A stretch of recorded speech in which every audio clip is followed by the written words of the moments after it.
নমস্কার, গল্প সাথে অস্মিতায় আপনাদের সবাইকে স্বাগত। আজকে আপনাদের পরিবেশনায় আপনাদের জন্য নিয়ে এসেছি আশাপূর্ণা দেবীর ছোট গল্প অর্থহীন। আশাপূর্ণা দেবীর ছোট গল্প অর্থহীন। তাহলে শুরু করি। ওদের দুজনকে পাশাপাশি সিটে বসে সিনেমা দেখতে দেখতে অবাক হয়ে গেলাম। আশ্চর্য, লোকে কত গুজবই না রটাতে পারে। যদিও আমি শুধু ওদের পিঠটাই দেখতে পাচ্ছি, তবুও চিনতে ভুল করেছি এ হতেই পারে না। ওদের সঙ্গে 4-5টা বছর একই বাড়িতে বাস করেছি যে, সেটা বোধহয় বছর 10 আগের কথা না, ওরই কাছাকাছি। নতুন বিয়ে হয়ে আসা আনাড়ি এই দম্পতিটি আমাদেরই নিচের তলার 2খানা ঘরের রাজ্যে সংসার পেতে বসেছিল। ঘর দুটো ভাড়া দেওয়া, সত্যি কথা বলতে আমাদের দরকারে নয়, ওদেরই দরকারে। আমার ভাইপো বিনুর সঙ্গে বন্ধুত্ব সূত্রে কেমন করে যেন জেনে ফেলেছিল ওরা। নিচতলার ওই দক্ষিণ চাপা ঘর দুটো আমাদের এমনিই পড়ে থাকে, ব্যবহারে তেমন লাগে না। এসে ধরা পড়ল ছেলেটি, দিতেই হলো। এসে ধরে পড়ল ছেলেটি, দিতেই হবে। ঘরনি জুটেছে, ঘর জোটেনি, প্রায় একটা বেসামাল অবস্থায় কাটাচ্ছে দিন। প্রেমঘটিত বিয়ের ভাগ্যে প্রায়শই যা হয় আমাদের সমাজে, একুলে ওকুলে কোনো কুলেই তেমন সমাদর সম্ভ্রম ঠাঁই জোটে না। অতএব মান বাঁচানোর দায়ে ঘর করবার জন্যে ঘর খুঁজে বেড়াতেই হয়। ঘর দুটো দক্ষিণ চাপা, যা হোক তাই যথেষ্ট। ওদের কাছে আপাতত ওটাই স্বর্গ। দক্ষিণা হওয়া তো তাদের নিজেদের মধ্যেই প্রচুর রক্ষে। দক্ষিণা বাতাস এখন তো ওদের নিজেদের মধ্যেই প্রচুর রয়েছে। তবে অনুভা ওই নিচতলায় খুব কমই আসতো। যতক্ষণ অমলেশ বাড়িতে থাকতো শুধু ততক্ষণই পালিয়ে আসতো দোতলায়। হয়তো সংসারের কোনো কাজ হাতে নিয়ে, সেলাই নিয়ে, বোনা নিয়ে, করবার জন্যে কুটনো নিয়ে, বা কাঁকড় বাছতে চাল নিয়ে। বলতো একা একা ভয় করে বাবা। আসলে বুঝতাম আমাদের এই সাজানো গোছানো দোতলাটা ওকে টানে। সুন্দরভাবে থাকার ইচ্ছেটা ওর প্রবল। সেটা খুব স্বাভাবিকও, কারণ অনুভা বেশ অবস্থাপন্ন ঘরের মেয়ে। কথায় কথায় প্রায় ওর মুখে সেসব কথা এসে পড়ত। বাবার ভীষণ ঘর সাজানো বাতিক, ওই নিয়ে মার সঙ্গে লাঠালাঠি। মা সবসময় বলবে,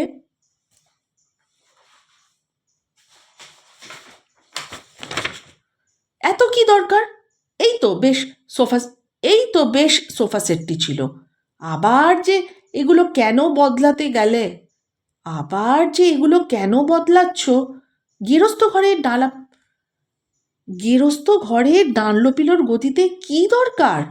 দরজা জানলায় এত দামি দামি পর্দা ঝুলিয়ে কি স্বর্গলাভ হবে তোমার? ও টাকা জমিয়ে রাখলে মেয়ের বিয়েতে তো কাজে লাগে। ফিকে ফিকে একটু হাসতো অনুভা এরকম সময়। বাবা বলতো তোমার মেয়ের বিয়ের টাকা কি আমি বাবা বলতো তোমার মেয়ের বিয়ের টাকা কি আমি রাখিনি ভাবছো? দেখো কি ঘটা দেখো কি ঘটাঘটি করি দেখো কি ঘটা করি আমি দেখো কি ঘটা করি আমি অনুর বিয়েতে এমন ফার্নিচার দেব না, জামাই ব্যাটার তাক লেগে যাবে। ওই রকমই কথা বাবার।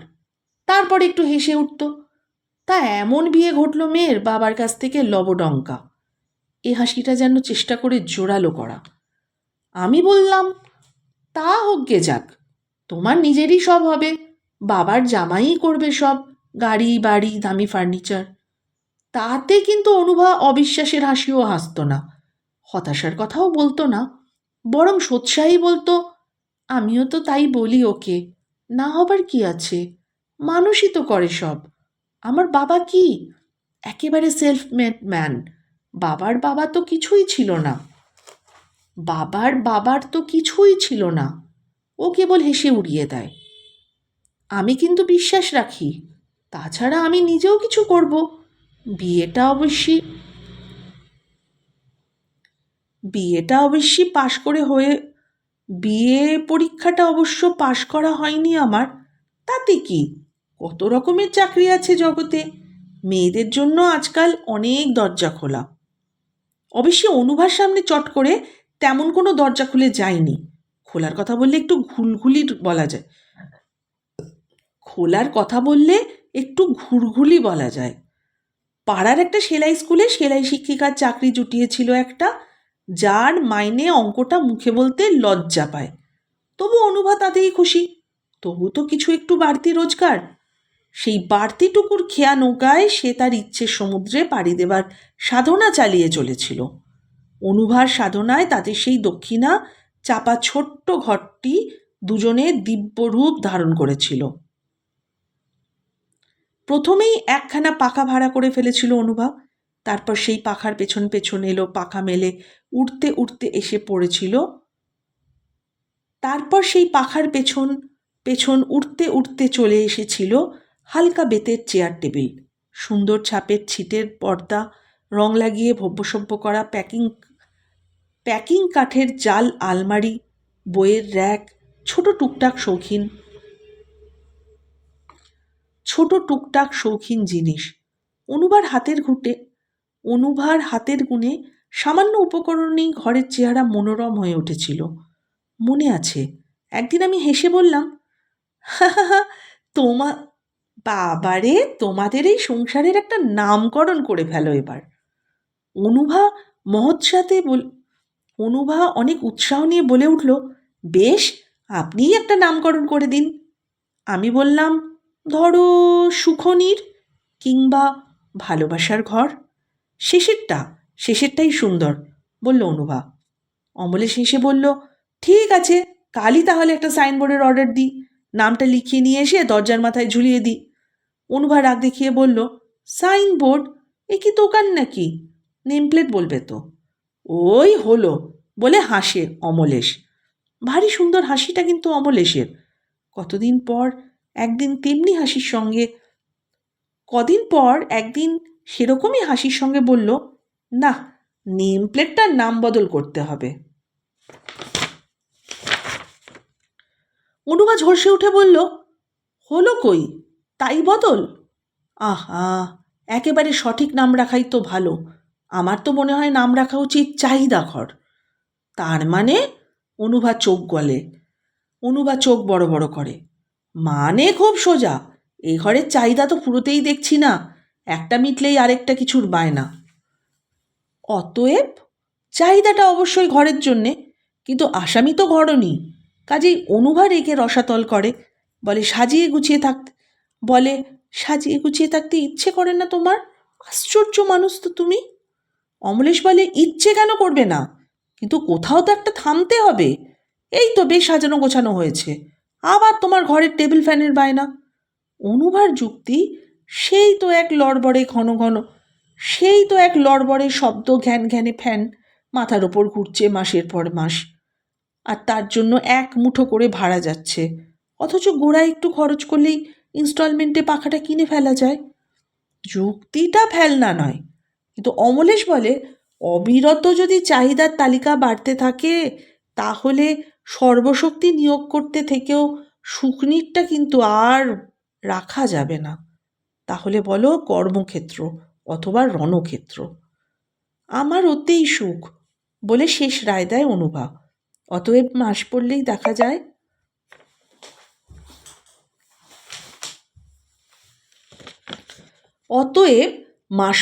দেখা যায় মাসকাবাড়ি বাজারের সঙ্গে সঙ্গেই অনুভা অমলেশের ঘরের জন্য কিছু একটা কিনে নিয়ে এসে হাজির করছে। আর দেখা যেত উৎসাহটা অমলেশেরই বেশি। তার মানে মতান্তরটা ওদের সুখের বিলাস, কথা কাটাকাটি, আহ্লাদের বিলাস। ওদের ঘিরে সর্বদাই যেন একটু সুখ আর আহ্লাদের পরিমণ্ডল। নিচের তলার এই তুচ্ছ ঘর দুটোকে স্বর্গতুল্য করেই যাপন করেছিল ওরা 4-5টা বছর। তারপর অমলেশের চাকরিতে প্রমোশন হলো, আর অনুভা নিজেই একটা সেলাই প্রশিক্ষণ কেন্দ্র খুলল। অতএব ওরা দক্ষিণ খোলা দোতলার ফ্ল্যাটে উঠে গেল। কিন্তু আমাদের সঙ্গে সম্পর্ক উঠিয়ে দেয়নি। যখন তখন বেড়াতে আসতো, সময় পেলেই হাসি গল্পে খানিকটা সময় হালকা করে দিয়ে যেত। আমিও গিয়েছি মাঝে মাঝে, দেখেছি আরও কত কি করছে অনুভা। ওদের ফ্রিজ হয়েছে, গোদরেজের আলমারি হয়েছে, জোড়া খাট হয়েছে, গ্যাসের স্টোভ, প্রেশার কুকার। অমলেশ বলতো অনু ওর বাবার অপরাধের জরিমানা দিচ্ছে, বুঝলেন? ওর বাবার জামাইকে যা যা দেওয়া উচিত ছিল ও তার প্রায় সবই কিনে কিনে দিচ্ছে আমায়। অনুভা বলতো, আহারে, আমি যেন সবই নিজের টাকা থেকে করছি, দুজনের আয় থেকেই তো গুছিয়ে সংসারটাকে বাঁচিয়ে বাঁচিয়ে বাঁচিয়ে বাঁচিয়ে করছি। আমি বলতাম, সেটাও তোমারই দেওয়া, গুছিয়ে সংসার করে টাকা বাঁচানো কি সোজা ক্রেডিট? অনুভা হাসত, সাফল্যের হাসি। মনে হতো এবার ওদের সংসারের নামকরণ করা যায় সত্যি সত্যিই সুখনির। কিন্তু অনুভার এই সাফল্যের আর সুখের অন্তরালে যে একটা পিপাসা আর একটা শূন্যতার জন্ম নিয়েছিল, সেটাও টের পাচ্ছিলাম ধীরে ধীরে। এতদিন বিয়ে হয়েছে অনুভার, সে মা হয়নি।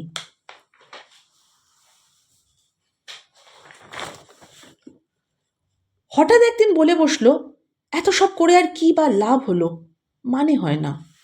আমি বুঝতে পারলেও সেদিকে না গিয়ে হালকা গলায় বললাম, কেন, আবার কিসের চাহিদা তোমার? চাহিদা ঘরের? অমলের স্ত্রীর দিকে একটু কৌতুক কটাক্ষ করে বলল, এখন চাহিদা দোলনা খাটের আর প্যারাম্বুলেটরের। এখন চাহিদা দোলনা খাটের আর প্যারাম্বুলেটরের। অনুভা রাগ করে ঘর থেকে বেরিয়ে গেল। তারপর আমাকে দীর্ঘদিনের জন্য চলে যেতে হলো রাজস্থান। নানা জায়গায় ঘুরে ঘুরে বেরিয়েছি, সম্প্রতি আবার ফিরেছি। ফিরে এসে সেই চেনা জানা জগতের সব্বাইয়ের খোঁজ দিচ্ছিলাম বিনুর কাছে। অনুভা অমলেশের খবর জিজ্ঞেস করতেই পাজিটা কিনা বলে, ওদের কথা আর জিজ্ঞেস করো না, নাম করতে ইচ্ছে করে না ওদের। সে কি, কেন? ওরা ডিভোর্স করেছে। আর শুনতে কিছু চেয়েও না, কেলেঙ্কারির চরম। বিশ্বাস বিশ্বাস করতে সময় লেগেছিল, কিন্তু বিনু খামোকা কেন বাজে কথা বলতে যাবে, এই ভেবেই শেষ অবধি বিশ্বাস করতে বাধ্য হলাম। ভাবলাম জগতে কি নাই ঘটে, কিন্তু এখন দেখছি বাজে কথাই বলেছে বিনু। হয়তো নিজেই যোগাযোগ আর রাখতে পারে না, কোথাকার কোন কার কাছ থেকে কি শুনে উদরপিণ্ডি বুদর ঘাড়ে চাপিয়েছে। ওদের পাশাপাশি বসে সিনেমা দেখতে দেখে আমি নিঃশ্বাস ফেলে বাঁচলাম। আমি পিছনে বসে আছি, ওরা সামনে। অন্ধকারের সুযোগে অমলেশের কোলের ওপর অনুভার হাতখানি। মনে মনে হাসলাম, এক্ষুনি সাড়া দিয়ে রসভঙ্গ করতে চাই না বাবা। তাছাড়া সাড়া দেওয়া মানে অন্তত দুটো চারটে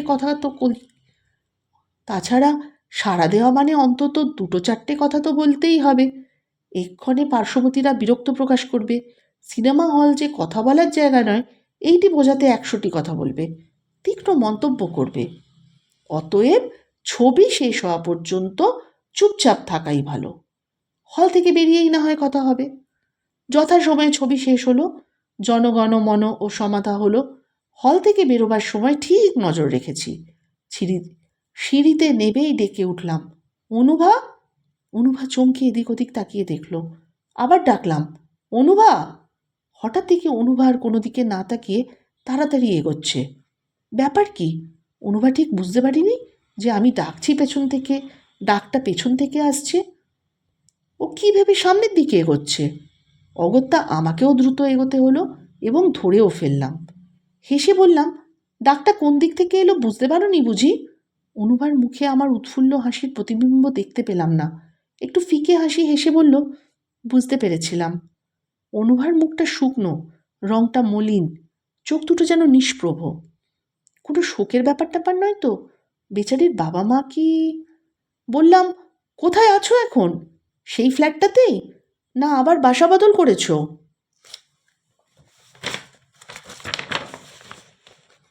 অনুভা একটু ইতস্তত করে বলল, না, সেখানেই আছি। তবে চলো পৌঁছে দিই, উঠে এসো আমার গাড়িতে, যেতে যেতে গল্প করব। কতদিন পর কলকাতায় ফিরলাম।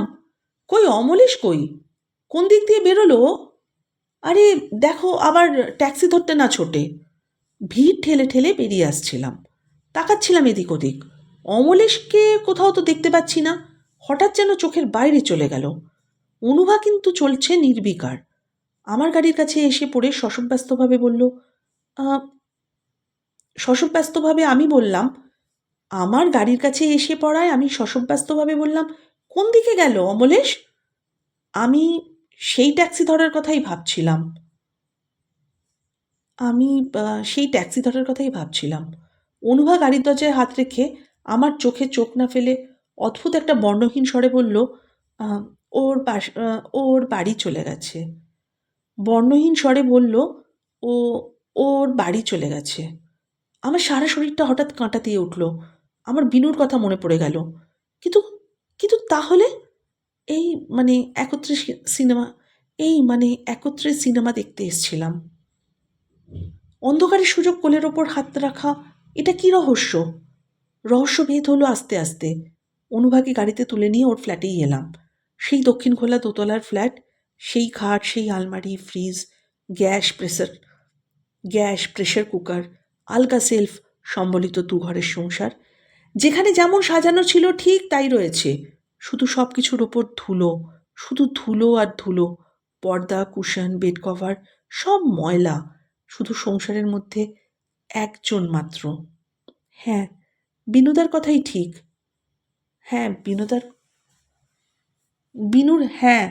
বিনুর কথাই ঠিক, বলল অনুভা। আমরা আর এক নেই।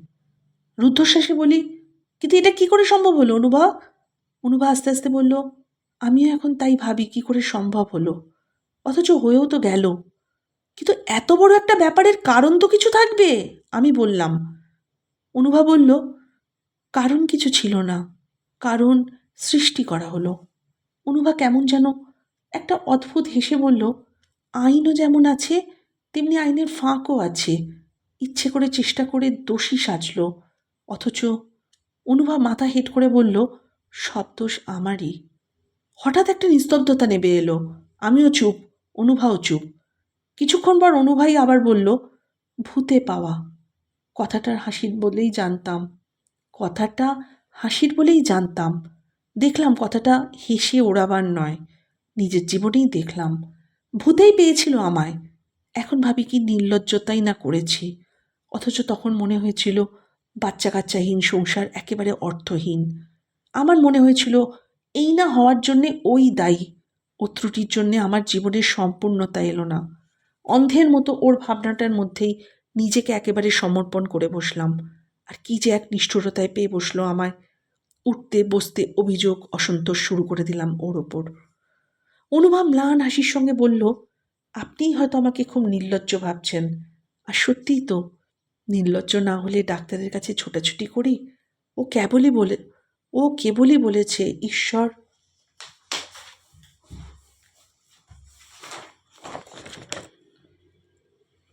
ও কেবলই বলেছে ঈশ্বর আমাদের যা দেননি তাই নিয়ে তাই নিয়ে এত অশান্তি কেন পাও অনুভা? যা দিয়েছে সেটা কি কম? আমাদের দুজনকে তো দিয়েছে দুজনের জন্যে। কিন্তু আমরা তখন এই কথাগুলো খুব কিন্তু তখন আমার এই কথাগুলো খুব ছেদও মনে হতো। রাগ করে বলতাম, নিজের ত্রুটি ঈশ্বরের ওপর চাপালে অনেক সুবিধে। বেশ, প্রমাণিত হোক ঈশ্বর আমাকেই দেননি। তোমার তো চাহিদা নেই, আমারই চাহিদা, অতএব জানা দরকার।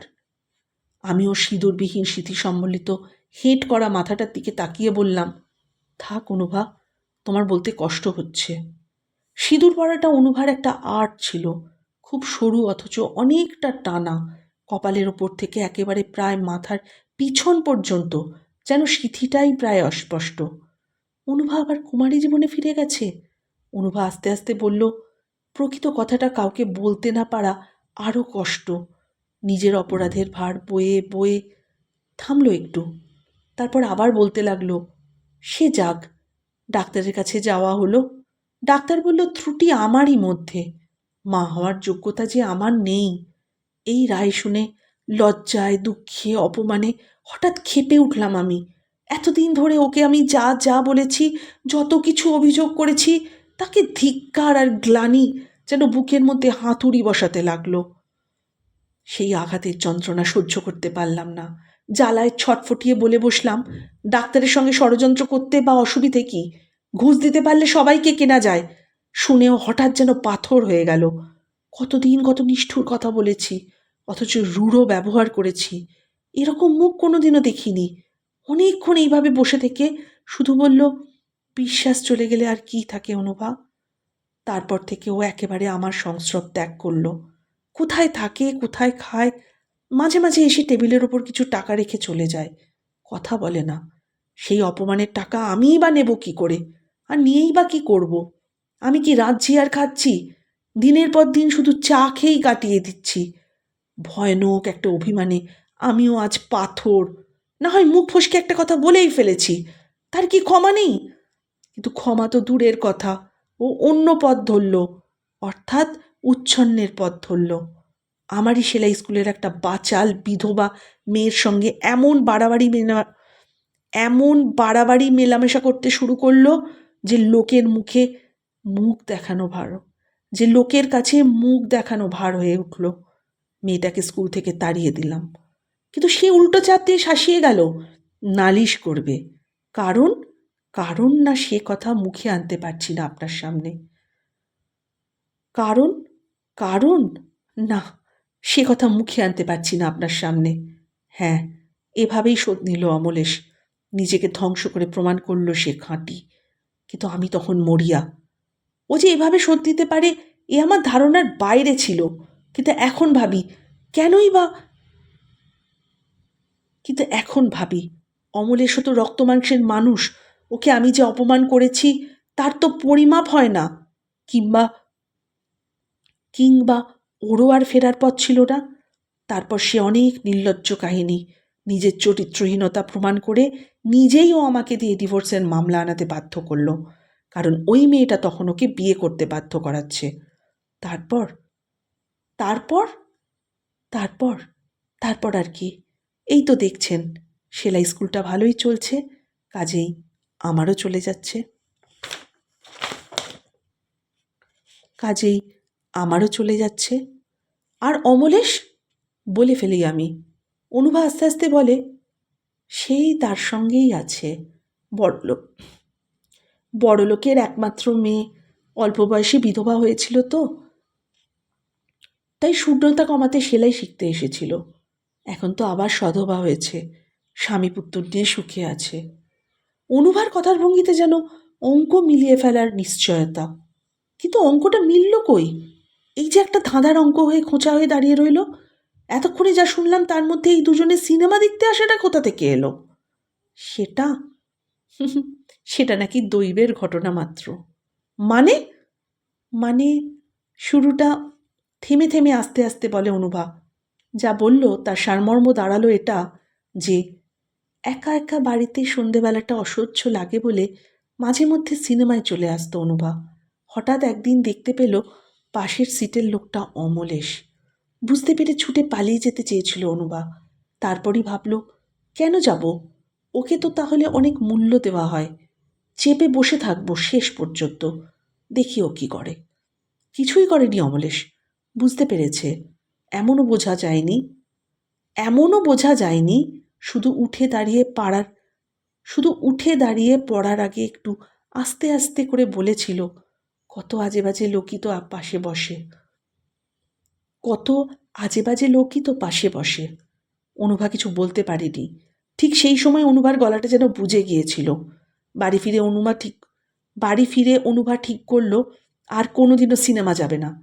কিন্তু কদিন পরেই ডাকের খামে এক লাইন চিঠি এলো, সঙ্গে মেট্রোর টিকিট একটা, বেশ দামি সিটের। চিঠিটায় লেখা, খুব কি অসম্ভব, ক্ষতি কি? অনুভার সর্বশরীর প্রথমটা হিম হয়ে গেল, তারপর আগুনের মতন জ্বলে উঠল। ভাবল টিকিটটা টুকরো টুকরো করে ফেলে দেয়। তারপর চিন্তা করে দেখল ওতে কোনো ফল হবে না। অমলেশ হয়তো ভাববে ডাকের গোলযোগ, অথবা অনুভার শরীর খারাপ, ওর সামনে গিয়েই ছিটতে হবে। সেটার জন্য অতএব যেতেই হলো। কিন্তু হলের দরজার কাছেই অমলেশ অনুভাকে দেখে আর তার মুখটা এত উজ্জ্বল হয়ে উঠল, ঠিক সেই মুহূর্তে চিঠিটা ছেঁড়া যেন বোকার মতো দেখাবে। এটাই মনে হচ্ছে অনুভার। কোনো কথাবার্তা নেই, দেখে আসা। কোনো কথাবার্তা নেই, শুধুই দেখে আসা। তারপর তারপর কি হলো? তারপর আবার সেই একই পদ্ধতির চিঠি, ভাষাটার অদল বদল। হয়তো কোনোদিন ছবিটা শুনেছি অপূর্ব, না লেখাটা হয়তো কোনোদিন ছবিটা শুনেছি অপূর্ব, না দেখাটা লোকেশ।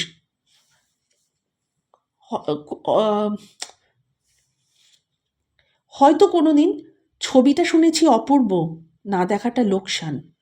হয়তো ছবিটার দুটো কাগজে দুরকম সমালোচনা বেরিয়েছে। আসলে কি দেখা দরকার? হয়তো বা তোমার ফেভারিট নায়কের ছবি, তাই ফার্স্ট শোতেই ব্যবস্থা। ক্রমশই ব্যাপারটা নেশার মতন দাঁড়িয়ে যাচ্ছে। ক্রমশ কলকাতার সব হলই চেনা হয়ে যাচ্ছে। অনুভার দেখা হয়ে যাচ্ছে সব ছবি, ইংরেজি, বাংলা। তবে অনুভার বাসা থেকে খুব দূরের পাড়ায় অথবা গোলমেলে পাড়ায় হলে চিঠিতে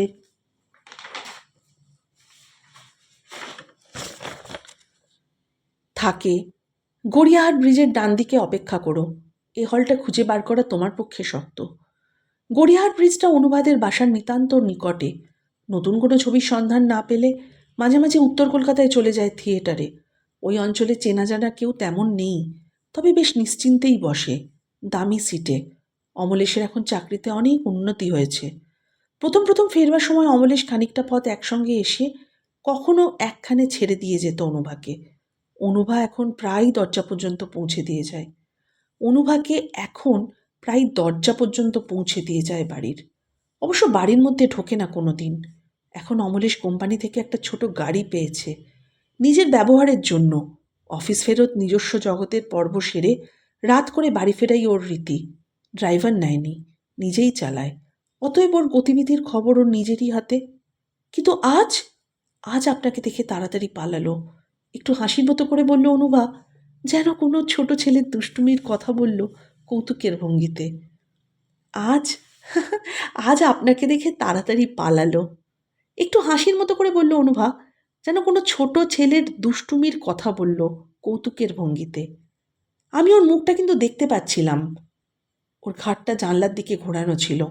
আমি ওর সেই অলংকারবিহীন ঘড়িটার দিকে তাকিয়ে আস্তে আস্তে বললাম, কিন্তু এখন এখন আর এর মূল্যই বা কী, মানেই বা কী? অনুভা হঠাৎ খুব হালকা গলায় বলল, মানেও কিছু নেই, মূল্যও কিছু নেই। এখন এখন আর কিছুই নেই। মাঝে মাঝে এক একটা সন্ধে একটু ভালো কাটে, এই আর কি। এখন আমি অনুভার মুখটা আর দেখতে পাচ্ছি না। ও মুখটা ঘুরিয়ে রেখেছে গাড়ির অন্যদিকে। কেমন লাগলো আশাপূর্ণা দেবীর ছোট্ট গল্প অর্থহীন? যদি ভালো লেগে থাকে একান্ত অনুরোধ রইল সাবস্ক্রাইব করে আপনাদের প্রিয় চ্যানেল গল্প সাথে অস্মিতাকে পাশে রাখার। আর সবাই খুব খুব ভালো থাকুন, আমি এটা চাই। নমস্কার।